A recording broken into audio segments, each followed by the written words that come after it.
ইউনূস সরকার একরকম সিদ্ধান্ত নিয়ে মার্কিন যুক্তরাষ্ট্র এবং জাতিসংঘের পরামর্শে সীমান্ত খুলে দিয়েছে আরাকান আর্মির জন্য, যাতে আরাকান আর্মি অবাধে বাংলাদেশে আসা যাওয়া করতে পারে, ঘর সংসার করতে পারে, উৎসব করতে পারে এবং এখান থেকেই যুদ্ধ পরিচালনা করতে পারে।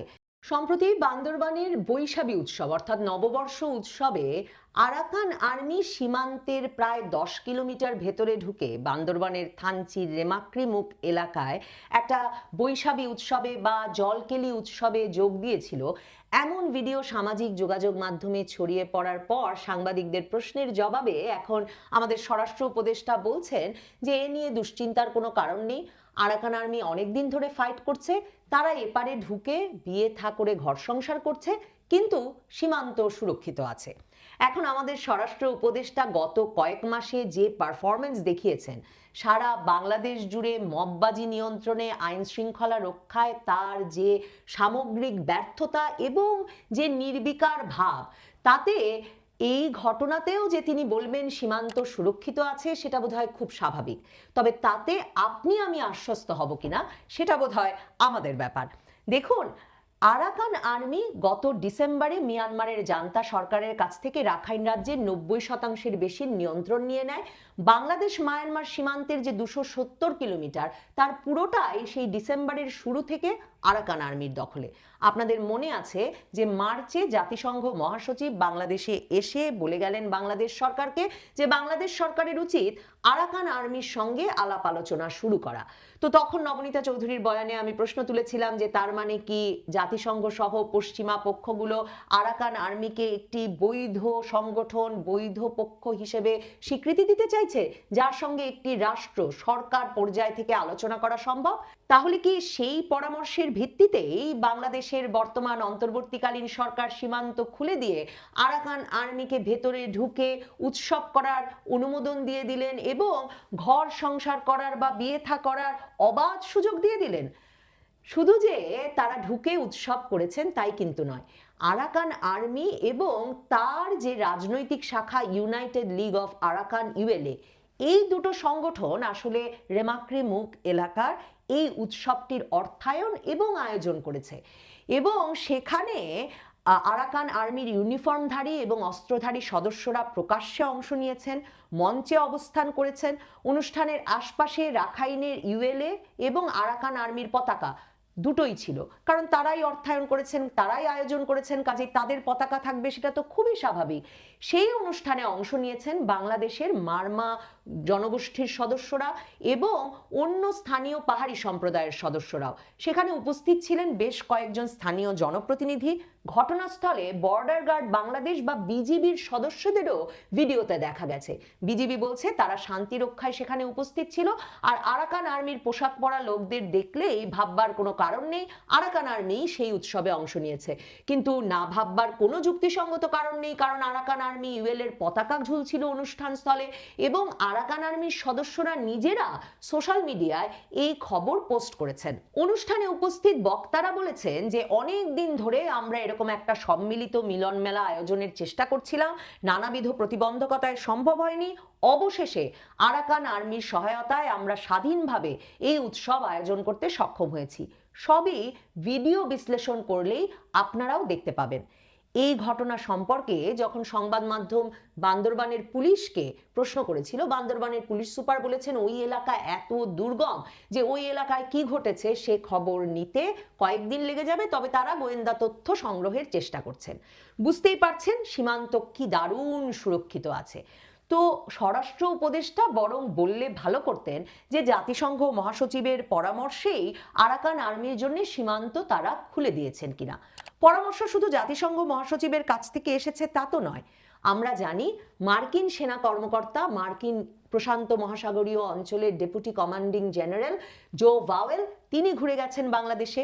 তিনি এসে বাংলাদেশ সেনাবাহিনীকে সরাসরি বলে গেছেন যে রাখাইন রাজ্য থেকে আরো বৃহত্তর অঞ্চলে নিয়ন্ত্রণ প্রতিষ্ঠার উদ্দেশ্যে আরাকান আর্মি বড় ধরনের সামরিক অভিযান পরিচালনা করতে যাচ্ছে মিয়ানমারের জান্তা সরকারের বিরুদ্ধে।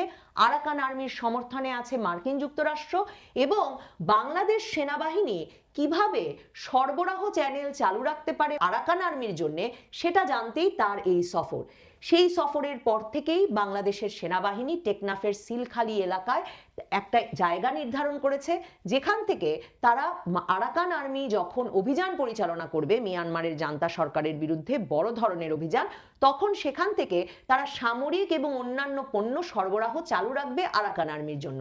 তার মানে মার্কিন যুক্তরাষ্ট্রের নির্দেশনায় এটা একরকম স্থির হয়ে গেছে যে বাংলাদেশ সেনাবাহিনী দুটো ডিভিশন আপাতত কাজ করবে আরাকান আর্মির সহায়তায়, যখন আরাকান আর্মি বড় ধরনের অভিযান পরিচালনা করতে যাচ্ছে মিয়ানমারের জান্তা সরকারের বিরুদ্ধে। মার্কিন যুক্তরাষ্ট্র শুধুমাত্র সেনা কমান্ডার পাঠিয়েই এই বিষয়টি নিশ্চিত করেনি।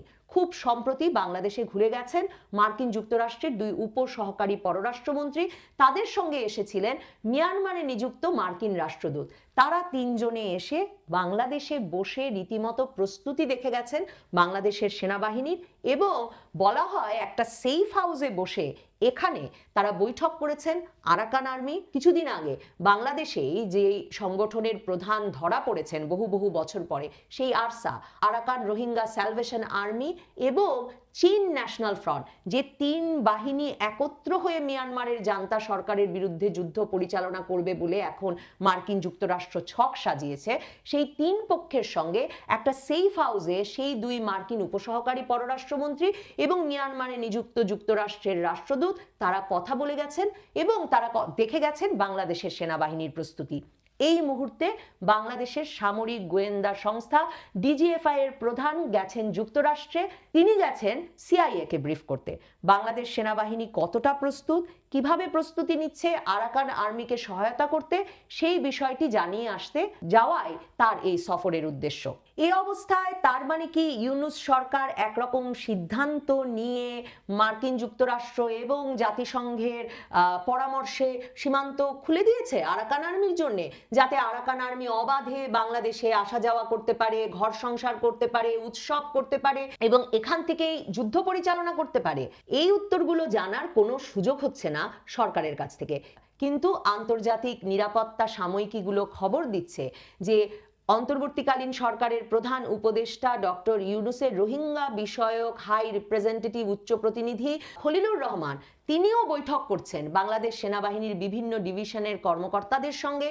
তিনি বৈঠক করছেন এনএসআই, বিজিবি এবং কোস্টগার্ডের প্রধানের সঙ্গে, জানতে যে বাংলাদেশ সেনাবাহিনী কতটা প্রস্তুত আরাকান আর্মিকে যুদ্ধ সহায়তা দিতে।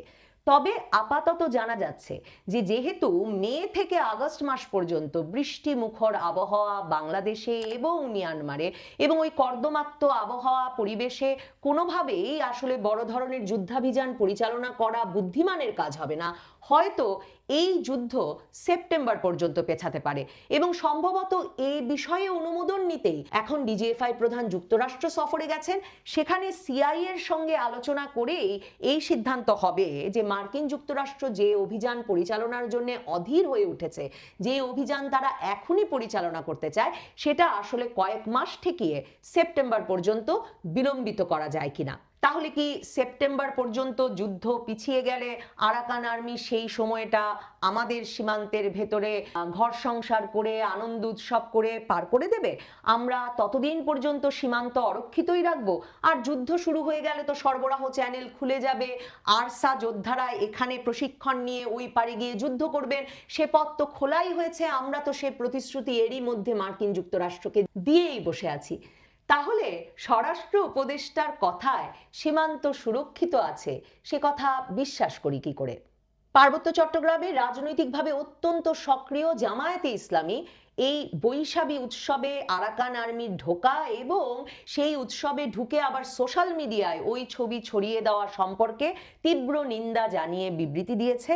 এবং জামায়াতে ইসলামীর তরফে বলা হয়েছে যে তারা শুধু জলকেলি উৎসব পালন করেই ক্ষান্ত হয়নি, ওই উৎসবের সচিত্র ভিডিও তারা যোগাযোগ মাধ্যমে শেয়ার করেছে।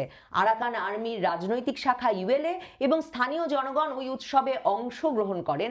বাংলাদেশের সীমানার 10 কিলোমিটার ভেতরে অনুপ্রবেশ করে উৎসব করার মাধ্যমে তারা মূলত বাংলাদেশের স্বাধীনতা সার্বভৌমত্বের প্রতি বৃদ্ধাঙ্গুলি প্রদর্শন করেছে। বিজিবি সশস্ত্র বাহিনী সে সময় কি করছিল, এই প্রশ্নও তুলেছে জামায়াতে ইসলামী। জামায়াতে ইসলামী পন্থী বিশ্লেষকদের একটি অংশ বহু বছর ধরে বলে আসছেন যে পার্বত্য চট্টগ্রামের একটি অংশ মণিপুর, মিজোরাম এবং মিয়ানমারের একটি অংশ মিলিয়ে একটা খ্রিস্টান রাজ্য প্রতিষ্ঠার চক্রান্ত চলছে পার্বত্য চট্টগ্রাম সহ ওই পুরো অঞ্চলকে ঘিরে। আপনাদের মনে থাকবে, শেখ হাসিনা আগস্টে ক্ষমতাচ্যুত হওয়ার মাত্র কয়েক মাস আগে মে মাসে তার 14 দলীয় জোটের সহকর্মীদের এরকমই একটি কথা বলেছিলেন। তিনি বলেছিলেন যে সাদা চামড়ার একটি দেশের পক্ষ থেকে তাকে প্রস্তাব দেওয়া হয়েছে যে পূর্ব তিমুরের কায়দায় যদি পার্বত্য চট্টগ্রাম, মিয়ানমার মিলিয়ে তিনি একটি আলাদা খ্রিস্টান রাষ্ট্র প্রতিষ্ঠা করতে দেন, তাহলে আজীবনের মতো তার ক্ষমতায় থাকা নিশ্চিত। তখন ধারণা করা হয়েছিল যে সে সময় যেহেতু মার্কিন যুক্তরাষ্ট্রের সঙ্গে শেখ হাসিনার সম্পর্ক একেবারে তিক্ততম পর্যায়ে পৌঁছেছে, কাজে সাদা চামড়ার দেশ এমন মন্তব্য করে তিনি আসলে যুক্তরাষ্ট্রের দিকেই আঙুল তুলেছেন। বহু বছর ধরে চলতে থাকা এরকম নানা মতবাদ জল্পনার মধ্যে সত্যি মুশকিল বাংলাদেশের সীমান্ত সুরক্ষিত আছে বা থাকবে সে বিষয়ে নিশ্চিন্ত হওয়া। বিশেষভাবে মুশকিল এ কারণ বাংলাদেশের সেনাবাহিনী যখন আরাকান আর্মির যুদ্ধে নিজেকে জড়িয়ে ফেলেছে এবং আমাদের সীমান্ত থেকে ওই সীমান্ত পর্যন্ত একটা সরবরাহ চ্যানেল তৈরি করবার বিষয়ে মার্কিন যুক্তরাষ্ট্রকে কথা দিয়ে ফেলেছে। দর্শক, সম্পূর্ণ ভিডিওটি দেখলেন, আশা করি বিষয়টি বুঝতে পেরেছেন। এ নিয়ে আপনার গুরুত্বপূর্ণ মন্তব্যটি অবশ্যই কমেন্ট বক্সে জানিয়ে দিবেন। ধন্যবাদ।